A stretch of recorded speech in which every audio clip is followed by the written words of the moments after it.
الحكاية بتبدأ في أجازة الربيع، وأنجلو واقف لوحده يضرب أخماس في أسداس بعد ما أعز أصحابه شيرود واللولا سافروا وسابوه. الواد دماغه شغالة ما بتنام، قال لك أنا مستحيل أقضي الأجازة دي بطولي، أنا لازم أتصرف وأعمل خطة جهنمية. دخل على الكمبيوتر وقرر يعمل كاستنج عشان ينقي أصحاب جدد بمواصفات خاصة وكأنه بيطلب دليفري. أول واحد وصل كان مانيتي الفتوة اللي عضلاته سابقة تفكيره. قال لأنجلو أنا هعمل دور العبقري، تخيلوا الكوميديا. وبدل ما يصلح الجهاز راح قسمه نصين. أنجلو قال له يا ابني إحنا عايزين مهندس مش بلدوزر، اتكل على الله. حتى أخوه الصغير بيتر جه يلزق في الشلة، بس أنجلو قال له روح العب بعيد يا شاطر، دي شغلانة للكبار فقط. بعد كده دخلت كاندي. البنت دي طيبة قوي وعاملة زي النسمة، بس جاية تقدم على دور لولا اللي لسانها متبري منها.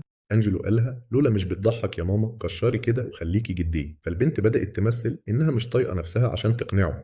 نيجي بقى لإيثان. الواد ده عايش في الفيديو جيمز، وأقنع أنجلو إنه بيعرف يخترع روبوتات وهو أصلا آخره يركب مكعبات. أنجلو من قلة الحيلة صدقهم وقال مبروك يا رجالة، كاندي هتبقى لولا وإيثان هيبقى شيرود، ويلا بينا نغزو العالم. أنجلو إيه ده إيثان خريطة اختراع معقدة، والواد واقف مبلم كأنه بيقرأ لغة فضائية مش فاهم أي حاجة. المهم إيثان لم شوية خردة من الشارع وقعد يرزع فيها وبيقول لأنجلو عيب عليك يا صاحبي، كله تحت السيطرة. وفي الآخر بعد كل الدوشة دي طلع لهم ببرميل زبالة بيمشي وقال لهم هو ده التكنولوجيا المستحيلة. شغلوا الروبوت من هنا والدنيا خربت. الروبوت اتجنن وراح ضارب الضفدعة في وشها وبقى بيحدف كور تنس في كل حتة.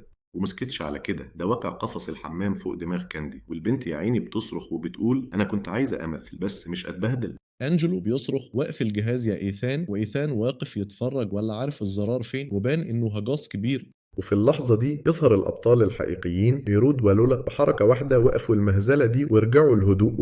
أنجلو اتعلم الدرس إن الصحاب الأصليين ما يتعوضوش، وإن اللي يجي من الشارع ما يملاش مكان الغاليين.